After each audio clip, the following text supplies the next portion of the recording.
gentlemen, welcome to your market update. I have got a very short amount of time to get this information over to you, so check this one out.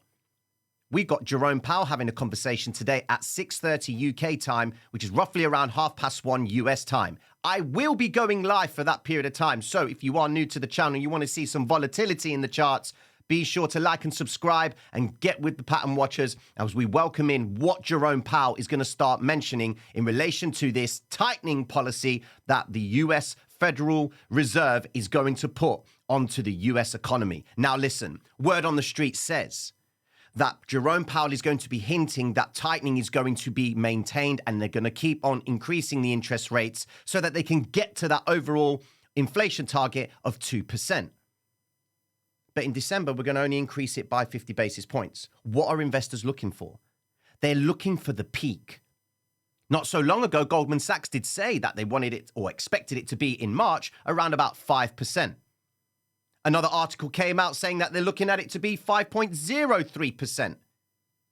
And then another article rolls out and says 5.2%. So give it a week or so, ladies and gentlemen, and it's probably going to go to 5.5. Another week after that, it'll be 5.75. In other words, the Fed is pretty much giving us the idea that they don't know exactly what is going on with this inflation. You've got a strong labor market.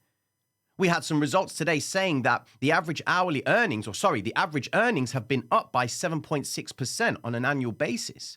127,000 jobs were created. Now, that is a bit of an increase, although they forecasted for 196,000. That's a problem for the Fed because the more jobs are being created for people, that means more people are going to get into work. That means more people are going to be spending money. That means manufacturers, suppliers, retailers, you name it, are going to be increasing their costs. And that's going to do what? Increase inflation. So by principle of price action, when price goes up and then it comes down and then continues to go up, we would understand that to be a rise, retrace, continuation. However, is inflation going to do the same thing? You see, the Fed didn't anticipate that the Russia and the Ukraine tensions were going to go on for so long. They never anticipated that the OPEC was going to cut the output of oil. So you've got a number of things that are affecting the Fed's decision. The Fed blatantly admitted, in a subtle sense, that they got it wrong. And investors across the board are, in principle, getting frustrated. A few hedge fund managers are saying, man, you could have done this and sorted this out a long time ago, but you never took advantage of it. That's the problem that we've got, ladies and gentlemen. We don't know where the peak of the interest rates is going to end up at. That's going to create fear. That's going to create concern. That's going to take traders out of assets such as NASDAQ, stocks, Bitcoin, Euro, and they're only going to seek the safety of the US dollar. Now, of course, we've got these Chinese protests and the policy with regards to the zero COVID policy out there. So that's all part of a basket of concern. Now, I'm not here to spread FUD. No, I'm telling you what is happening right now. Go and Google it. Check it out. But this is what investors do. They look at the news and then they react. Remember, you always hear me saying it. They need a reason to buy and a reason to sell. Now, we're going to be going over to the charts and we're going to be breaking things down to get you guys aligned for the New York Open futures markets. It might not be that much of a big move today, guys, until Powell has a conversation at 3 p.m. today, which will be 30 minutes after the New York futures markets open. We are going to be getting the JOLTS job opening data being released. Why is this important? Because this is all about job creation. And if more jobs are being created, that's pretty much going to tell us that the non-farm payrolls at the end of this week, which is on a Friday, might show a surprising figure. If the unemployment rate goes down, that only means that the Fed has a bigger problem. The less people out of work, the harder it is to control people's spending. You're increasing interest rates so that you can control people from spending money. I had a comment in the channel yesterday. A gentleman said that he works for one of the biggest car sales companies in the world. And what I mentioned yesterday was correct, he said. People are just picking up cars, paying for the top end price for it. No one's interested in used cars anymore. They want the top stuff because people have got money. How are you going to slow people spending money? By increasing interest rates. So why in December would it be worth you only increasing it 50 basis points? Some analysts across Wall Street are saying just smack it up as much as you can so that there is a pause. But that's going to lead us into what? A recession? No, the US can't go into a recession, ladies and gentlemen. The Eurozone's in a recession. The UK's in a recession. Canada's doing great. But the US, no. It can't go into a recession. Sorry. We need to change the definition of it. I can't even say it on this video. I can't even put it as a title because the definition has changed. The yields have inverted. Let me regurgitate the information to tell you what justifies why traders will buy and why traders will sell. And during bear market rallies, and when I say a bear market rally, I'm talking about when price starts to move up. It's only for a short term because traders are either closing out shorts or buying to cover to get rid of those shorts and picking up and quickly taking some exposure so that they can quickly take a profit, and then price will then drop to the downside as a result of that. Okay? So going into today, ladies and gentlemen, I would strongly warn you that it's going to be very volatile in the charts. You're going to see Bitcoin move up. You're going to see it move down. We're going to dive into Bitcoin very shortly, so stick around. But all I'm saying to you is today is not a day to get risk savvy. If all of Wall Street or the mood in Wall Street is showing that investors are on the sidelines waiting to see what Powell's going to say, why are you going to open trades? Unless you want to be the liquidity for the likes of traders like me who are going to wait for the information to come out, wait for the retrace to see the proof of the move, and then I'm going to exploit all of the liquidation points that get hit, whether it's in Euro, whether it's in NASDAQ, whether it's in S&P, whether it's in Bitcoin. You wait until the information comes out because they will react to it, then they will come back into the fray, and then the Wall Street will then say, okay, we kind of know where we stand right now, start loading up. You either load up or you get rid. We either go to dollar dominance or we actually start picking up some assets. Let's get to the charts, ladies and gentlemen. Okay, so what have we got? Last night in Asia, Bitcoin decides to take a nice little move to the upside. All right, nice, great play. I don't like it. Like I said to you before, if I want to get the best price to sell with the anticipation, now I'm saying this from a conspiracist's point of view, all right? If the market itself has been designed to manipulate people, then naturally at this point in the chart right now, people are committed with longs. It's like, oh my God, Bitcoin's made a move to the upside. The bottom is in. Well, wait till the data comes out later on and let's see what Jerome Powell has to say. And if the principle is there and Bitcoin does decide to make the move up, you wait until 30 minutes after Jerome Powell has spoken, because he can start it off with a good intention and the markets will react. He'll say one key thing which can send everything in the opposite direction. You wait until he's revealed everything. Once he's stopped talking, that is when you start considering taking positions, whether it's to the upside or to the downside. Remember, today at 6:30, he is going to be talking. I will be going live for that. So be sure to like and subscribe so you can get the notification about me going live today. It's usually around 1:30 he's going to be speaking US time, but 6:30 UK time. So I'll be going live 30 minutes before that actually happens so we can see exactly what Bitcoin does and all the other assets getting set up for this news announcement. Remember, at 3 p.m. today, we have the JOLTS job openings report. If that report comes in and shows that there are more jobs available, that means that the Fed is going to have an even harder job at controlling inflation, because it would suggest that people are going to take up the work, and that means they're going to be earning more money. That means they can save more money for them to spend.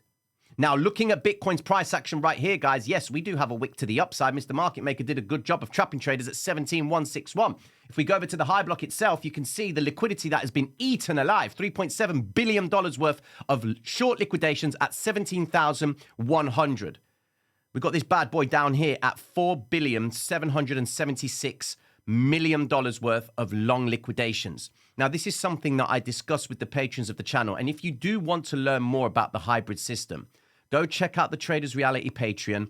Just search for patreon.com/Traders Reality, where this is what I'm talking about right now, is what I talk about with the Patreons to help them understand not structure, but behavior of liquidity. It's really important you understand the behavior of liquidity, and I'm going to justify that very shortly.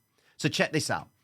I haven't refreshed this, and this was at 10:30 this morning, and we reviewed this, and it showed that at $4.7 billion worth of long liquidations at 15,950. Last night, it was at 5.8 billion. It's going down. So would that suggest to me that retail is actually taking a profit? Are they closing up positions? Is liquidity being removed? So the market maker in principle needs to keep price in a direction to make the retail trader think, is it going to go up or is it going to go down? Just that curiosity itself is going to get people to commit liquidity. Let's see in the last 4 hours how much liquidity has actually been added at this concentrated point in the chart. Check this out. If I run it up here, look what we've got. Let's go down. Remember, 4.7, yeah?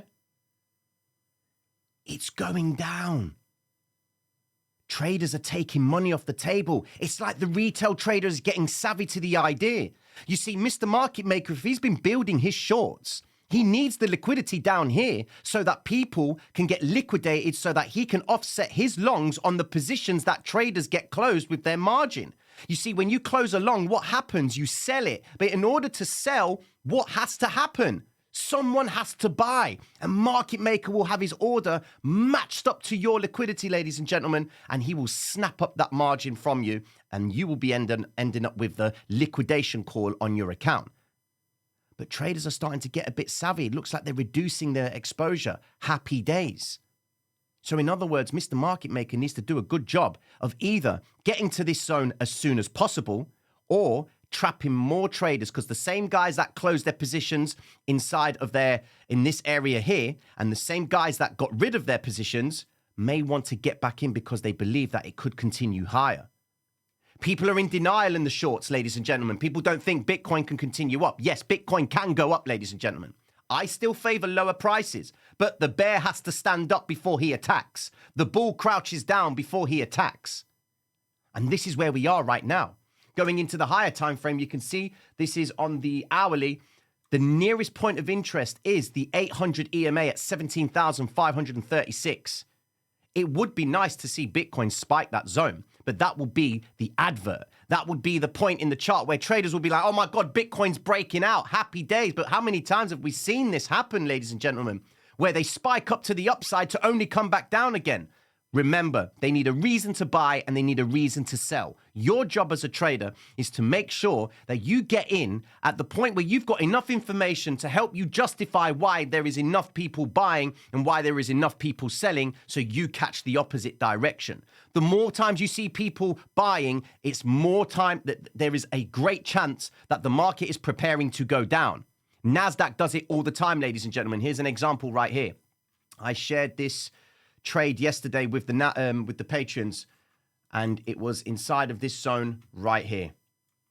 So NASDAQ was starting to make a move to the upside right there. Okay, I'll show you the trade. 2 seconds.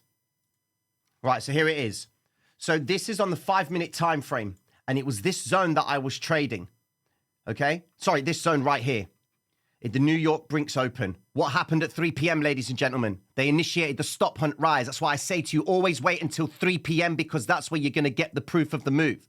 And here is the trade right here. This was I did another challenge for a funded account, and this was phase 2 for 300,000. So I've got the 200,000 one, I've got the 100K one. Now I've got the 300,000 one, and I passed that phase in this move right here.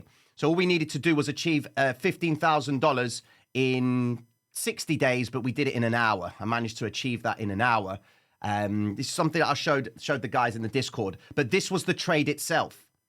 I started to build my shorts because I had anticipated that the NASDAQ was looking to go down. All right? They were showing the interest. And if you look at the way the chart was moving, look left, you can see that we had vector candle regions right here. So what they did first was they moved price up right there. They moved price up, and you go into the smaller time frames, you'll see it on the 5-minute time frame. There it was. This move to the upside, spike up, rip to the downside. And that was the trade right there, guys. That was the principle. They stand up before they drop it. The bear stands up before he attacks. And that's what I mean when I say to you that Mr. Market Maker prepares price so that he can get the most amount of interest in the charts. Look what's going on here on the NASDAQ. They've made a move to the upside. Now they've come down and the US Brinks is now on its way. So could they come up before the news announcements? Because if the news is going to be favorable and investors hear what they want to hear, then the market should in principle move down so that they can move back up.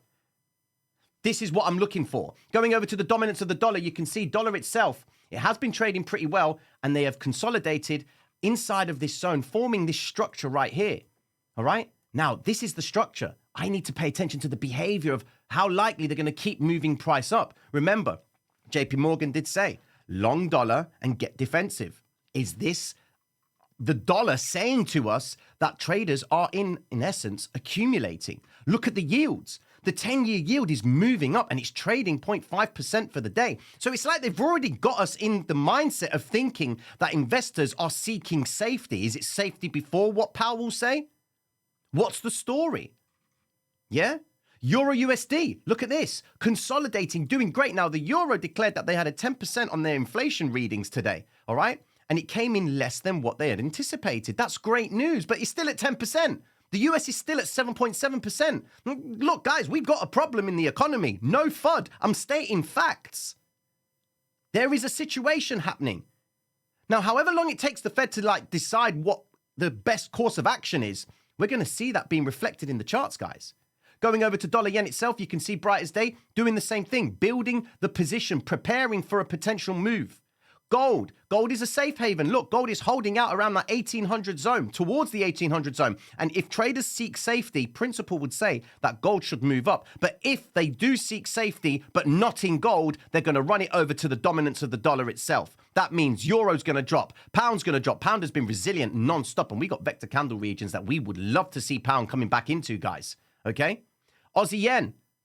Looks like they're accumulating assets, but the problem that I've got with Aussie yen, which is the carry trade principle, is the faster that they're accumulating assets, the more likely they're going to get rid of it. Why? Because short-term interest suggests that. Why? Because the yield curve itself is inverting. Man, I don't even take a breath when I speak on this video. My days. Anyways, so go back quickly to Bitcoin itself. You can see that we have got this huge imbalance right here. I suggest that you actually wait until they do decide to reveal the information after 6:30 today UK time, because the London session will be closed. So we won't have London's reaction, but we're going to have Asia's reaction this evening. Remember, we still got Thursday tomorrow where there's more information coming out, and we've also got Friday as well. So just be very cautious with your trading on that principle, guys. So to finalize it for you, Powell's going to be speaking later on today. Again, I will be going live later on, so be sure to like the video, subscribe so you get notified about me going live later on. It's going to be a crazy time. I'll be spitting that fire and I'll be pulling out all those price points.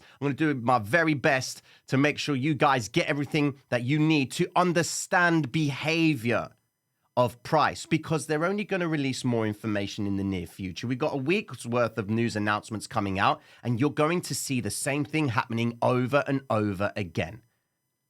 Guys, mad love and respect. I will check in with you all later on today. I'll be going live again 6 p.m. UK time, which will be about 1 p.m. US time. Take care of yourself, pattern watchers. Peace.